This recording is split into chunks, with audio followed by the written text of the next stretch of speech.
പരിശുദ്ധമായ റമദാൻ വിശുദ്ധ ഖുർആനിന്റെ അവതീർണം കൊണ്ട് അനുഗ്രഹീതമായ മാസമാണ്. അതുകൊണ്ട് തന്നെ മറ്റു മാസങ്ങളിൽ വിശുദ്ധമായ ഖുർആനുമായി ബന്ധപ്പെടുന്നതിനേക്കാൾ കൂടുതൽ നാം പരിശുദ്ധമായ റമദാനിൽ വിശുദ്ധ ഖുർആനിന്റെ പഠന പാരായണങ്ങളുമായി ബന്ധപ്പെടേണ്ടതുണ്ട്.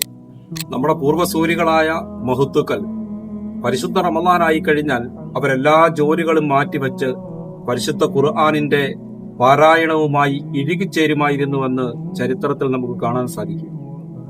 മഹാന്മാരിൽ ചിലർ വിശുദ്ധ റമദാനിന്റെ ഒരു ദിവസത്തിൽ ഒരു ഖത്തം തീർത്തിരുന്നു. മറ്റു ചിലർ 3 ദിവസം കൂടുമ്പോൾ ഒരു ഖത്തം പൂർത്തിയാക്കിയിരുന്നു.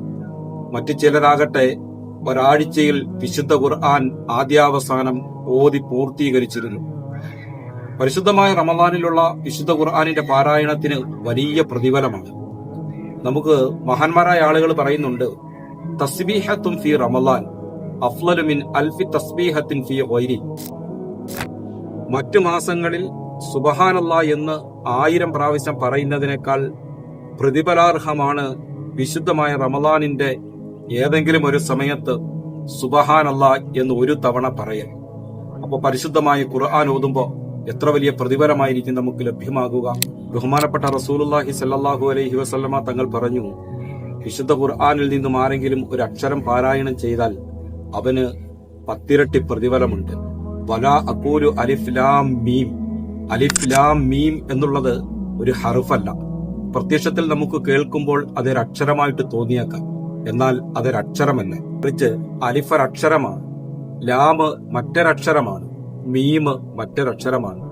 ആരെങ്കിലും വിശുദ്ധമായ ഖുർആൻ തുറന്നു വെച്ച് അലിഫ് ലാം മീം എന്ന് പാരായണം ചെയ്യുമ്പോൾ അവന് 30 പ്രതിഫലമാണ് ലഭ്യമാകുക.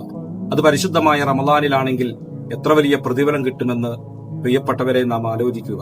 അതുകൊണ്ട് പരിശുദ്ധമായ റമദാനിന്റെ വിലപ്പെട്ട സമയങ്ങൾ വിശുദ്ധ ഖുർആനിന്റെ പഠന പാരായണങ്ങളുമായി ബന്ധപ്പെടാൻ നാം പ്രത്യേകം ശ്രദ്ധിക്കുക.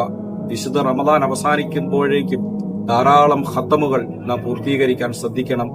ഏറ്റവും കുറഞ്ഞത് ഒരു തവണയെങ്കിലും വിശുദ്ധ ഖുർആൻ ആദ്യാവസാനം ഓതി തീർക്കാൻ നാം പരിശ്രമിക്കുക. അള്ളാഹു അനുഗ്രഹിക്കുമാറാകട്ടെ.